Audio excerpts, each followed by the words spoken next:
Hola, soy Aldana Di Costanzo, soy licenciada en psicología y soy mamá de Tomás y Fausto y me dedico a acompañar psicológicamente a niños, adolescentes y familias en duelo por muerte de seres queridos. Cuando hablamos de duelo, ¿a qué nos referimos, Aldana? Bueno, cuando hablamos de duelo estamos hablando de pérdida. Pérdida puede ser de muchas cosas.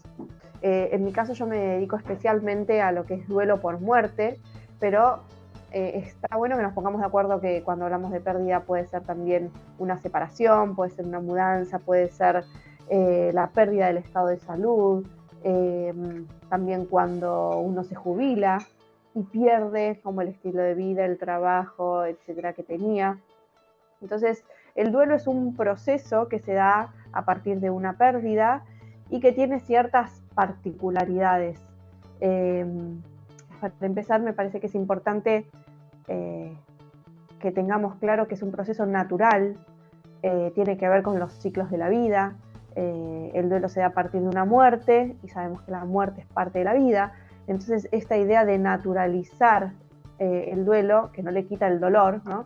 Pero es importante porque muchas veces se piensa el duelo como algo relacionado con la enfermedad, con lo patológico, y es un proceso sumamente normal y necesario también, porque es lo que nos permite reorganizar algo de nuestra vida, de nuestro equilibrio que perdemos cuando una muerte irrumpe.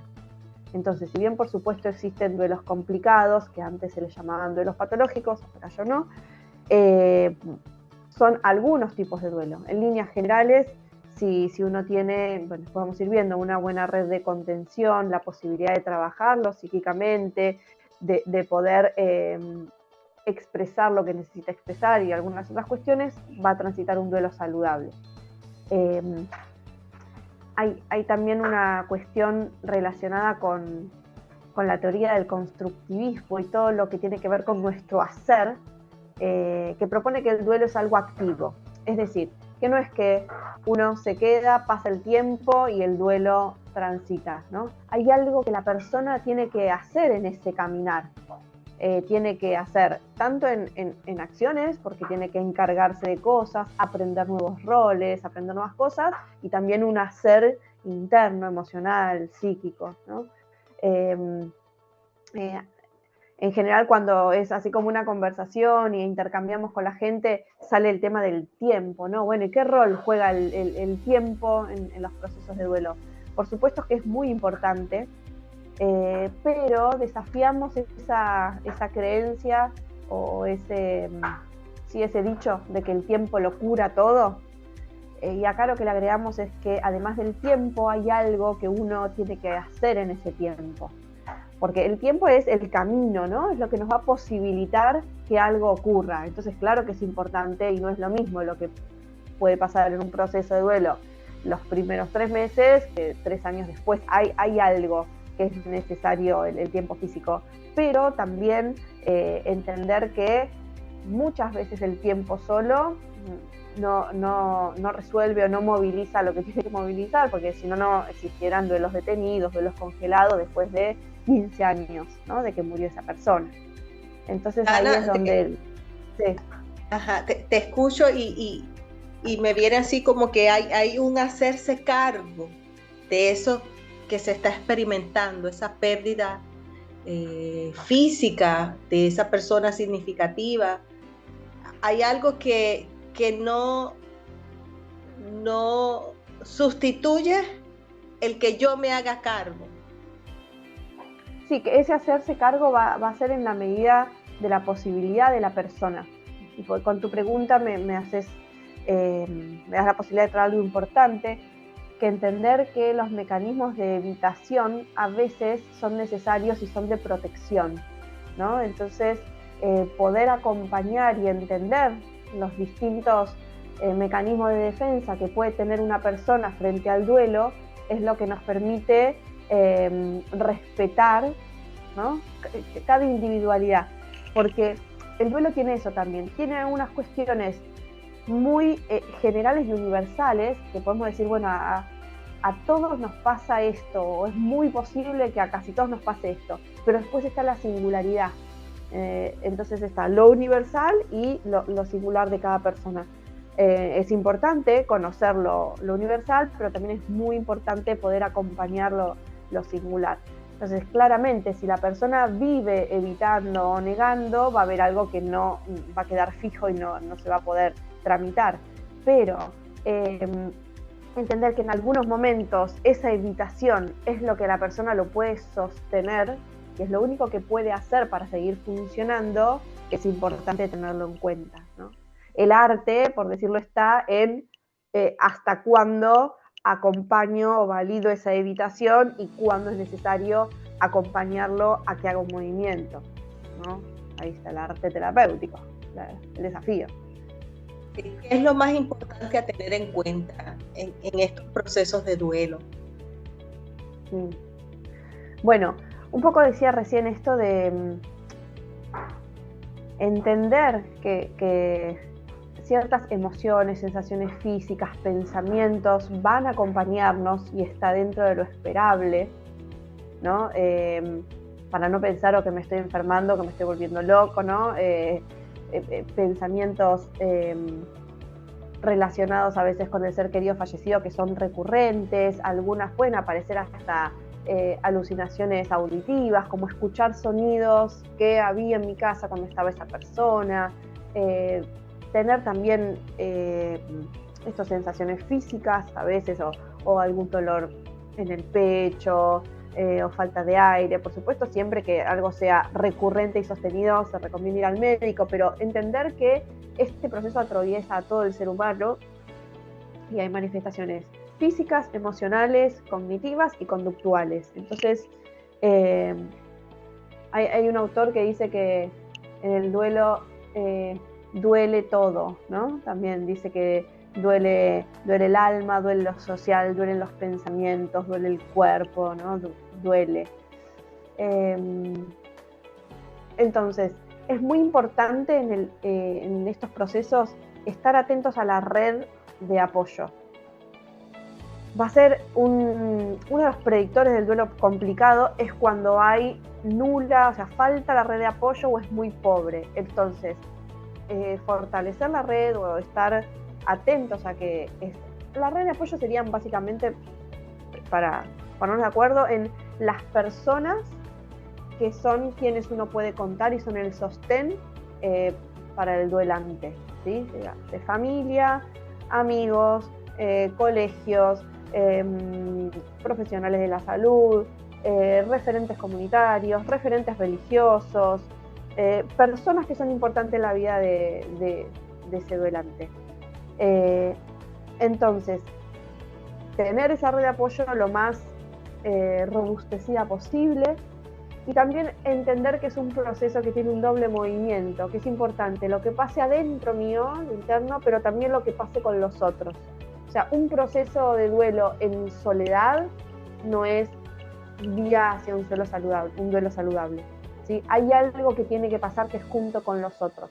Después, por supuesto, es todo un desafío encontrar esos otros interlocutores válidos, porque sabemos que como sociedad el tema de la muerte nos cuesta mucho, por lo cual acompañar los duelos en general nos cuesta mucho. Hay gente que esquiva el tema, otros que no saben qué decir, otros que dicen cualquier cosa, otros que solamente hablan de uno por la incomodidad o la ansiedad, ¿no? Entonces, es un desafío para ambas partes, porque nosotros trabajamos mucho con la persona que está en duelo, pero también trabajamos mucho con la comunidad. Entonces, la persona que está en duelo muchas veces dice, bueno, es que el afuera no me entiende. Y los de afuera dicen, a veces no sé cómo manejarme con esa persona en duelo.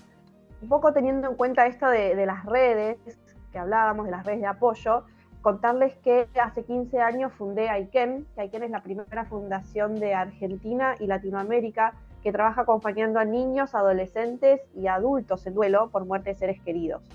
Entonces, si bien esto, bueno, nació por mi historia personal, mi papá se murió cuando yo tenía 6 años, y mi padrastro, que lo quise muchísimo en mi adolescencia, y no casualmente estudié psicología, ¿no? Y quise que este dolor, esta historia, esta experiencia sea motor para ayudar a otros. y nace no solo por mi historia, sino observando una necesidad de atención psicológica en esta población, sobre todo en niños y en adolescentes, pero también un poco lo que hablábamos frente a la necesidad de formación y psicoeducación de la comunidad en general, de distintas áreas. Entonces, por eso en la Fundación tenemos por un lado una línea de trabajo enfocada en la atención psicológica de niños, adolescentes, jóvenes, adultos, bueno, muchas poblaciones, tanto a nivel grupal como individual, pero por otro lado, y ahí el link con lo de las redes de apoyo, capacitamos a profesionales de la salud, a personas que trabajan con personas, y ahí, bueno, muchas veces tenemos muchos coaches, counselors, reikistas, terapistas florales. Ahora vamos a hablar un poco de lo importante que todos estemos capacitados. Trabajamos también con docentes, en empresas cuando fallece un empleado, con organismos del Estado.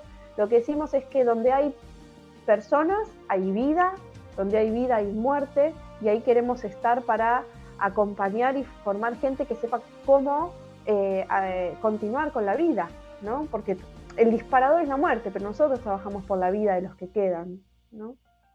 Entonces lo importante es fortalecer esto que veníamos hablando de Daisy Wada, todas las redes de apoyo. Y ahí podemos ir a un tema que es muy importante, porque estamos acá, ¿no? Hablando con un montón de coaches, seguro que están escuchando, que yo también me formé antes de ser psicólogo. En los primeros años de psicología también hice la formación en coaching, que fue muy, muy valiosa, ¿no? A nivel personal y también de muchas herramientas. Entonces, digo, esta red está formada por todos los seres humanos que rodean a la persona. Lo importante es entender el rol que cada uno tiene y poder dar lo mejor de uno desde ese rol. Digo, un vecino también puede ser un vecino amigo muy importante en la vida del duelante, ¿no? El docente en la vida de los niños, ni hablar.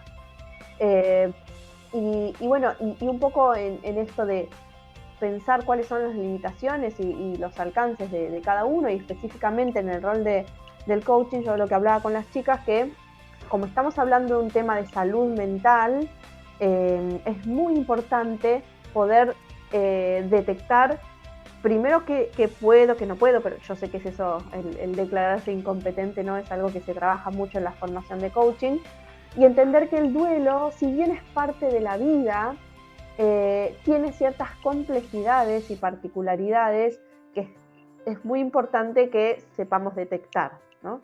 Entonces, los coaches, por supuesto, no están formados para hacer un diagnóstico diferencial, para saber cuándo derivar a un psiquiatra, por lo cual, si a mí me preguntan, yo recomendaría que frente a un duelo puedan estar atentos para hacer una derivación a un profesional de la salud mental, ¿no? Hay cuestiones del ciclo de vida que sabemos que los coaches hacen trabajos hermosos, porque lo he vivenciado, también, bueno, en todas las áreas en lo laboral, en lo deportivo, hay un montón de cuestiones.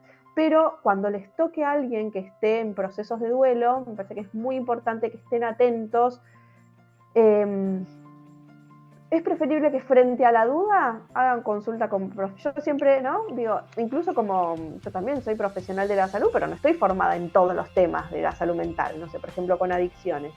Yo, si recibo a alguien con adicciones y no estoy formada, no tengo ningún posgrado en eso, lo que le digo a la persona es que voy a buscar a alguien que se especialice en eso, ¿no? Pero sí, el coach, como todo ser humano que va a acompañar a una persona, puede tener un montón de herramientas que tienen que ver con la escucha, con la contención, con el no decir más de lo que hace falta decir, con el aprender a estar en silencio, con el poder ayudar a veces logísticamente, en cuestiones como de organización logística a la persona, ¿no? Pensemos que cuando alguien está en duelo suele estar desorganizado, con falta de atención, de memoria, ni hablar si el que se muere es esposo o esposa y hay hijos, ¿no? Cuando la familia se vuelve un caos. Entonces es necesario ahí también, a veces ayudas como muy concretas, ¿no? Es bueno, ¿quién va a buscar a los chicos en inglés martes y jueves? ¿No? Y que la persona ni siquiera puede como resolver eso.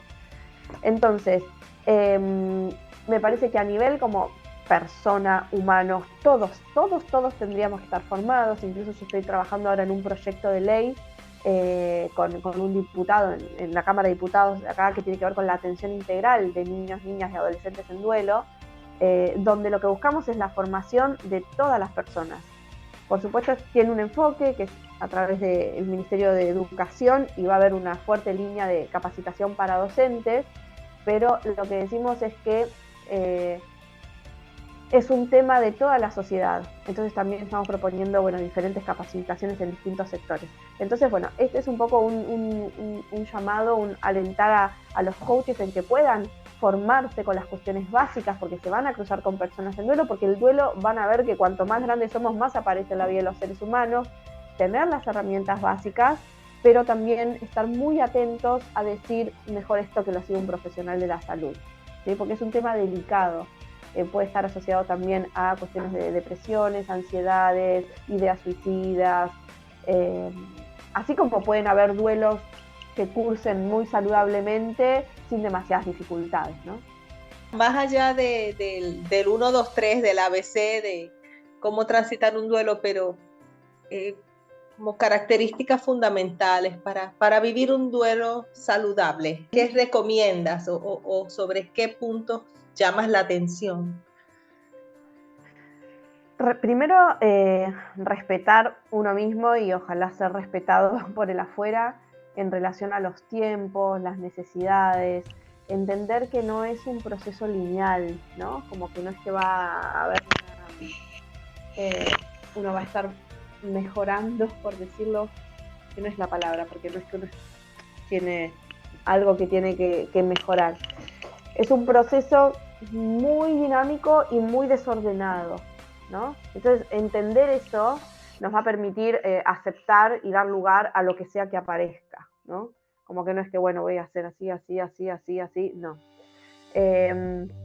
También, bueno, esto que decíamos, pedir ayuda emocional, pedir ayuda logística, no exigirse por demás, permitirse, bueno, hay todo un modelo que propone Margaret Straeber de un movimiento dual que se llama, pero dicho en forma muy simple y que es muy interesante, que sepamos y nos permitamos este doble movimiento. A veces estar orientado a la pérdida, es decir, estar conectado con el dolor, con los recuerdos, si hay angustia, si hay llanto, darme ese lugar, pero también estar orientado, como le llama ella, a la reconstrucción, que son momentos de tener ganas, estar con gente, sonreír, hacer una actividad que me gusta.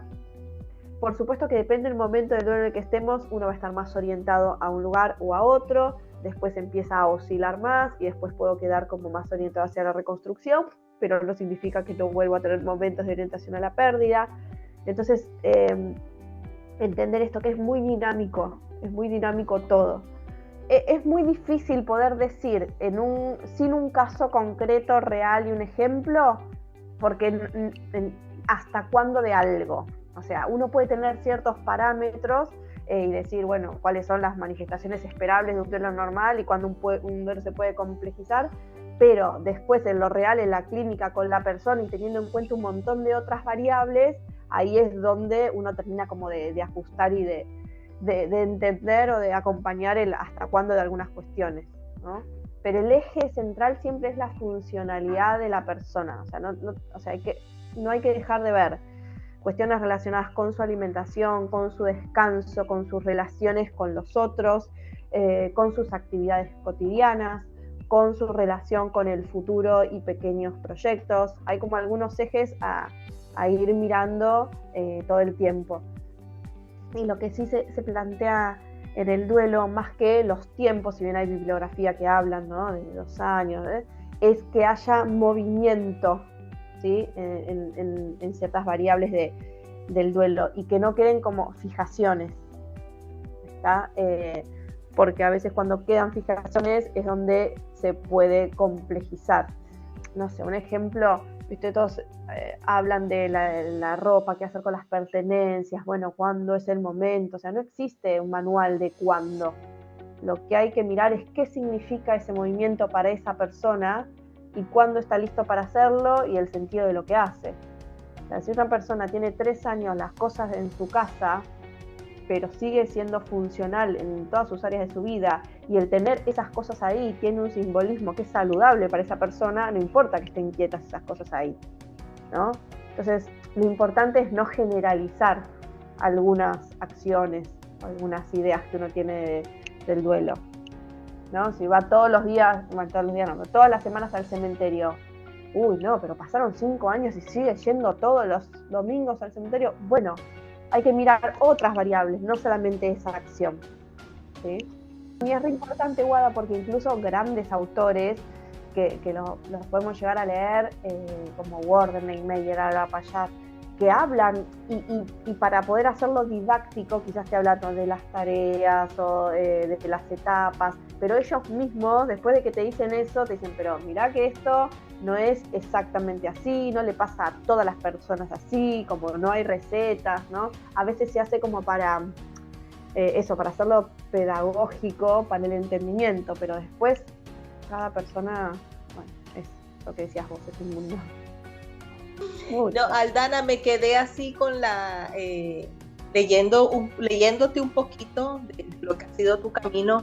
Tienes una disertación en TEDx que hablaste el duelo en los niños. ¿Qué debemos saber en relación a los niños y adolescentes en el duelo o durante el duelo?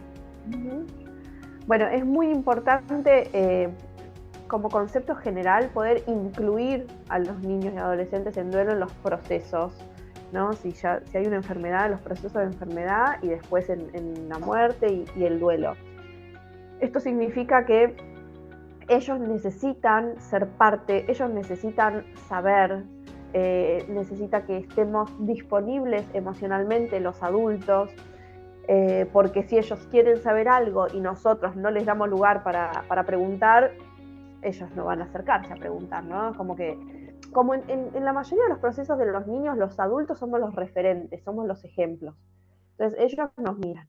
Si estamos en duelo y el adulto no expresa, no habla de la persona, no lo trae a las conversaciones, no deja ver sus sentimientos, sus emociones, sus pensamientos, el niño va a copiar eso. O sea, es muy difícil que un niño se abra y comparta cuando en la casa no hay lugar para hablar del muerto, ¿no? Entonces, recordar que ellos nos van a ir copiando en general, y cuanto nosotros más saludablemente podamos transitar ese duelo, los niños más posibilidades van a tener. Por supuesto, se recomienda darle la información real de lo que ocurrió en forma gradual y a medida que el niño va preguntando y de acuerdo a la edad cronológica, ¿no? No vamos a hablar con un niño de 4 años igual que hablamos con uno de 11, pero por más de que tenga 4 años, entender que entiende. Y si hay alguna cuestión a nivel como intelectual que por ahí es difícil o creemos que no comprende del todo, tener en claro que emocionalmente comprende.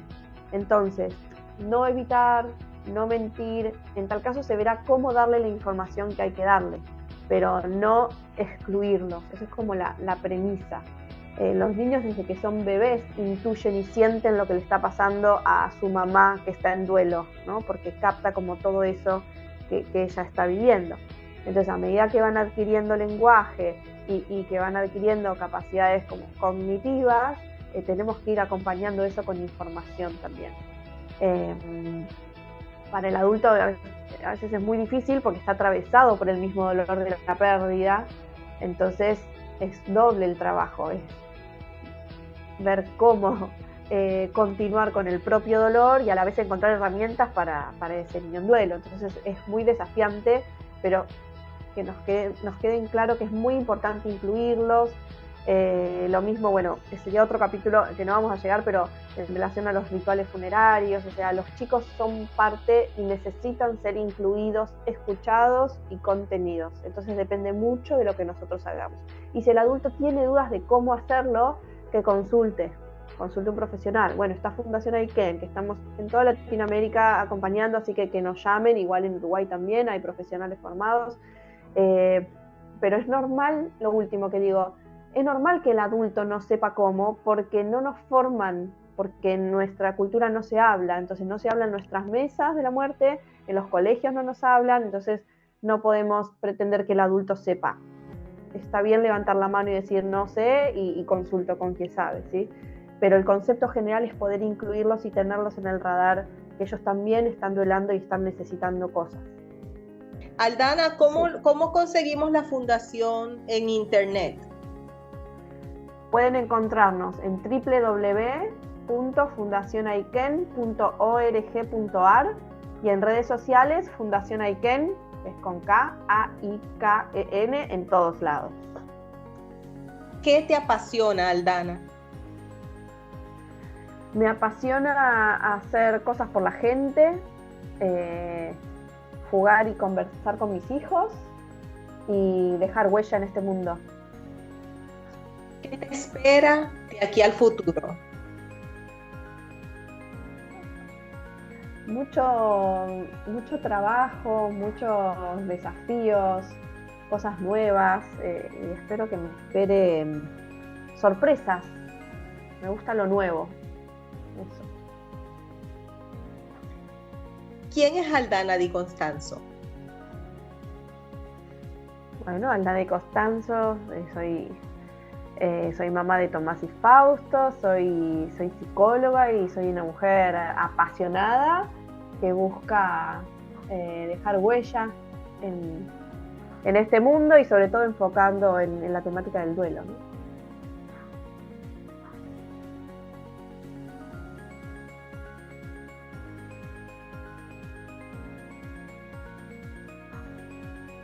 Gracias, Aldana. ¡Yeah! Qué rico tenerte, qué rico tenerte. Gracias, chicas. No, muchas gracias por hacerte el tiempito para estar con nosotros. No va a ser la última, seguramente.